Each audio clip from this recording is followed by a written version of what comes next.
Hi people, it's me, Anja. My pronouns are she and her, and welcome back to my channel for a new recent reads video. September has been a great, fruitful reading month. I hope that it continues to be. There are only 5 days left so far this month, and yet I've read 32 books. So anyway, the first book on this list is called Through Our Teeth. This story is a YA contemporary thriller following a young black main character who's investigating her best friend's death, because even though everybody else wrote it off as a suicide, she knows that that's not exactly what had happened.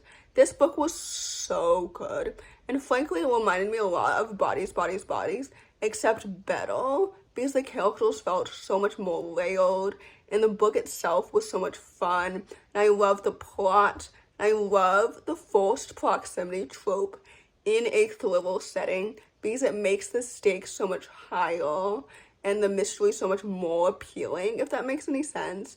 Anyway, I love the plot and the pacing and the characters and the mystery, and everything together was so well done, and it was so thrilling. I think I had really low expectations for this book, because I think the last book that I read by this author, I rated 3 stars, so I was quite surprised when I rated this book 4 stars, but this book was so good. So anyway, with that said, I would definitely highly recommend it.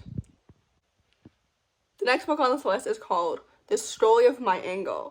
This story is a YA contemporary following an Afro-Latina main character who is navigating racism in her theater high school program amongst the backdrop of book bannings, which I think is so timely and so relevant. And when I first started learning about book bannings back in high school, or maybe it was early in college, I'm not quite sure. Anyway, whenever that first started happening, I naively thought to myself that it wouldn't affect me really, because all of the books that were supposedly being targeted in book bannings, books specifically by queer authors and authors of color, I was still able to find because I went to the public library and I didn't go to public school. So anyway, in conclusion, all that to say, this book was so good, and it really made the characters come to life, and I truly understood what was happening in their emotions and everything. Books about book bannings are so incredibly important, especially when it comes to the types of specific books that people want to ban, because again, typically the books that are targeted are typically by marginalized authors. And I think that marginalized representation is so incredibly important. I've said that multiple times, so I'm really beating a dead horse here. But anyway, all that to say, this book was so good. I loved the writing and the pacing and the plot and the characters and the friendships and everything about it. Literally, this book is so good, and it literally made me feel seen. So anyway, with that said, I rated this book 5 stars because I really loved it. So with that said, I would definitely highly recommend it. The next book on this list is called Ladies' Night. This story is a YA fantasy with historical elements. Does that make sense? You know how a historical fantasy is a book that has fantastical elements, but it has a historical setting?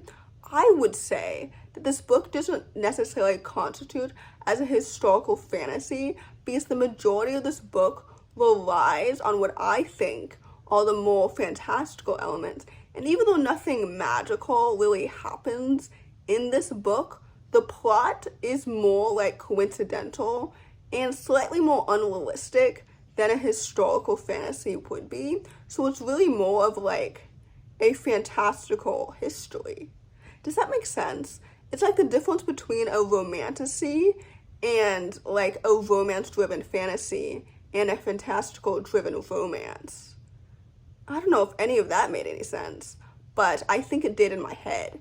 Basically, this book follows 2 sapphic main characters, and one of them is a princess who is forced to host this tournament where knights fight each other, and the prize is her hand, and basically one of the knights is really a girl disguised as a boy.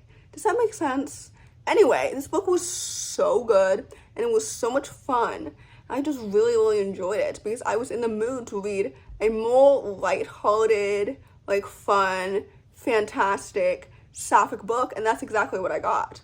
This book kind of reminded me of like Gwen and Alt or Not in Love with lower stakes.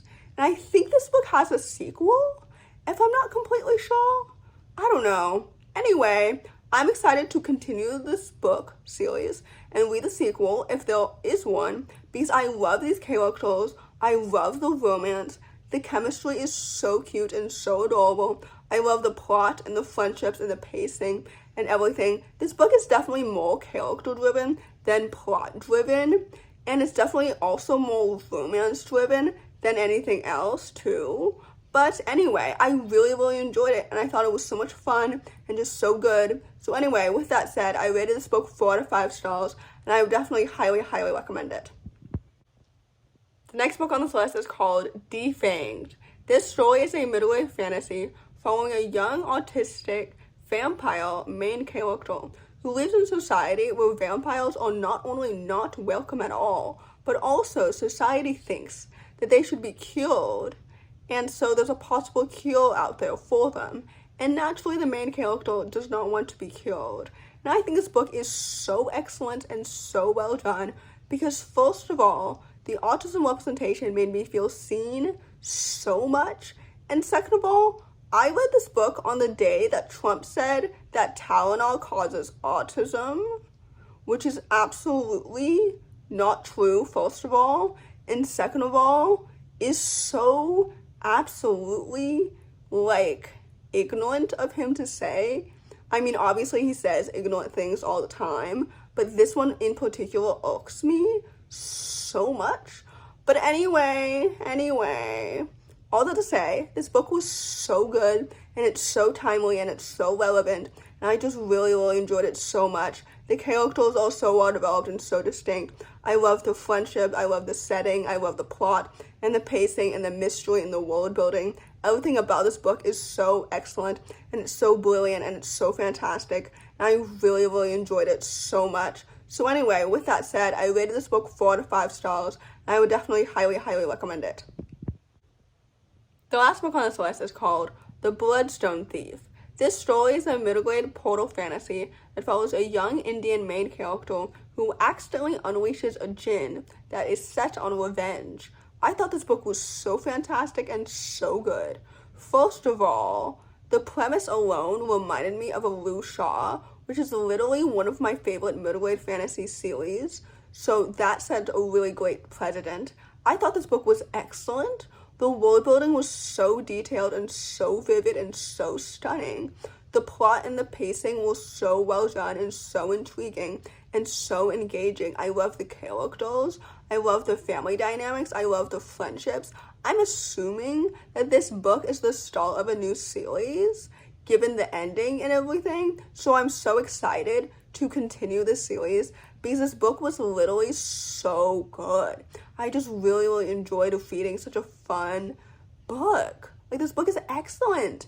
I just really, really enjoyed it. So anyway, with that said, I rated this book 4 out of 5 stars. And with that said, I would definitely highly, highly recommend it.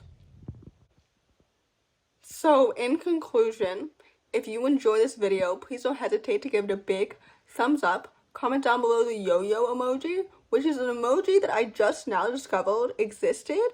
If you made it all the way to the end of the video, thanks for watching. Subscribe to my channel if you're new, and I'll see you in my next video. Bye!